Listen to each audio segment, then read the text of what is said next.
All right, hi, welcome back. Attorney Steve Vondran here. Welcome to the Bored Apes. God, I love these Bored Apes. Check this out. Whoa, let's get that shot there.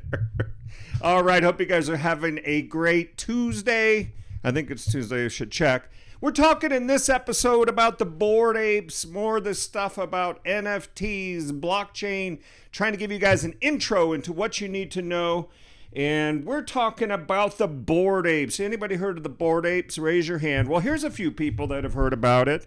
Tom Brady bought a Bored Ape, and he's got Bored Ape number 3667, and he paid 133 ETH. Right now, ETH is Ethereum, and it's going for a little over 1,000 right now, but he paid 133 ETH. You have Madonna. She has Bored Ape number 4988. Okay, we have Justin Bieber. He has Bored Ape number 3001.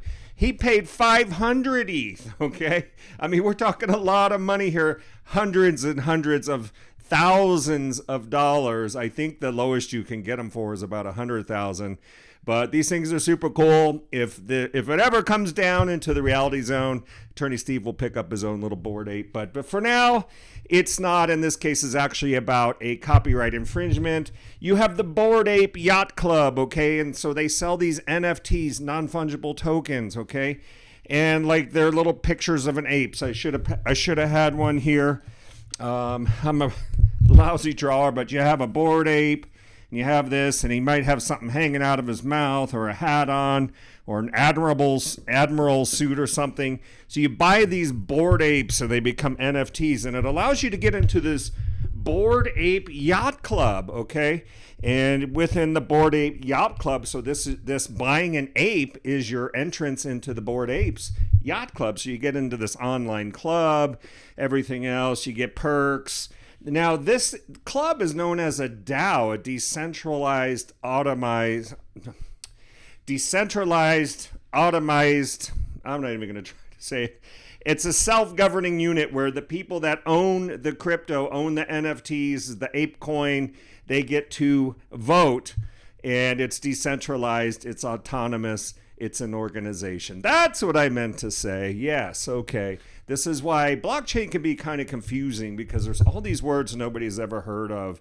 What's a blockchain? Cryptocurrency? What's a hash? What's a NFT? You know, how do I use Pancake Swap? What's Bitcoin? What's the Bitcoin's role?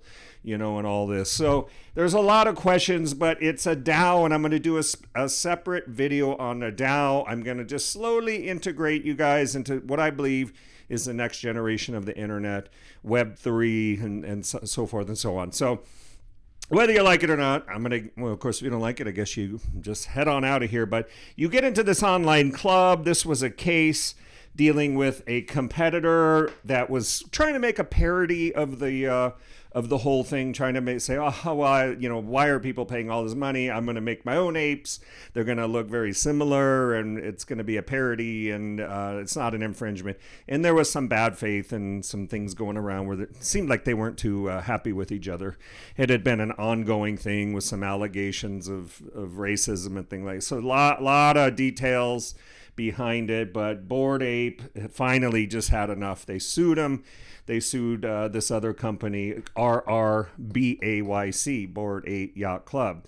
Of course, they're going to say it's something else. I'm pretty sure they're going to say, well, that's not Bored Ape Yacht Club. But they had a very similar club, if you call it that, a club.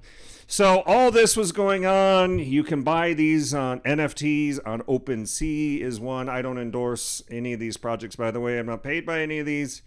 I'm just saying these are some of the realities of what's going on. OpenSea.io. Some people ask me, what is that IO domain, Attorney Steve? Input, output. It's becoming really popular. It's a really popular domain for Web3 projects, crypto projects, software development products, things like that. So at any rate, it was Yuga Labs. They have a ton of investment behind them, Yuga Labs. And that's why one reason I like this whole ape coin is I think it's funny, it's cute. They were one of the first and largest NFT projects.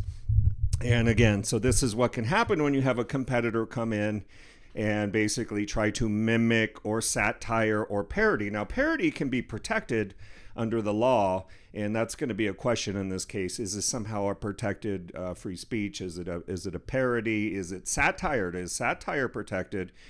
Short answer, usually not to the extent a parody is. A parody pokes fun at the original, pokes fun of it, which there is an argument, and I think they're going to certainly make that argument if they can hang in there. I think we have Fenwick West, very large, super large law firm. So we'll see if the defendant really has the gusto to take this case through to a trial. But it'll be interesting to see. But I just want to tell you a little bit about the Bored Apes. And some people say, well, why are these rare? Well, because they only make so many. They only make 10,000. I think it's up here somewhere. 10,000. So if you ask yourself the question, are there 10,000 famous people in the world that are willing to buy a Bored Ape at the prices that they're going for? And if so, will this have some future value? Will Justin Bieber's Bored Ape, will his ape number 3001, will that be worth $5 million? Look at the prices of some of the artwork that sells, like some of these projects that sell, and millions and millions and millions of dollars. Now, I'm not saying this is the same thing. I'm just saying that it's a limited supply. It's a lot like Bitcoin. They say, well, we have a limited supply. That's why it's unique, and you should get your hands on it. It's a limited supply. So we will see. One tool I want to point out, Rarity.tools. Rarity.tools will help you go find out NFTs and just how rare or unique they're considered to be, that kind of thing. When I was a kid, I used to collect baseball cards, and we used to have a book. I think it was called Beckett's Guide, and it would tell you what the baseball cards were worth. And Robin Yount, Don Mattingly, two of my favorite cards. But anyway, so there's Rarity.tools, there's other tools, but this whole ecosystem of the blockchain, you can find this. Apes live on the blockchain, and we have multiple different blockchains coming out right now. OpenSea is on various blockchains. I know we have Solana, Polygon, Ethereum. I'm just going to start dropping some names so you can become familiar with these. You have Cardano. But anyway, so this is a general look at what's going on. I did a video of the actual lawsuit. If you want to see that, I'll link to that down in the video below. But a lot of this stuff coming up: NFT law, metaverse law, blockchain law, crypto law, whatever you want to call it. All this stuff is coming up, lots of disputes, and we're going to be there. We're going to be there on the copyright angle, as we always are. One of the leading copyright firms. Okay, so that's it, the Bored Ape Clubs. Stay tuned. You're going to want to learn more about decentralized, autonomous organizations. I'm learning to say it myself. A DAO. They're called DAOs, okay? Thanks for watching. This is general legal information only, not investment advice.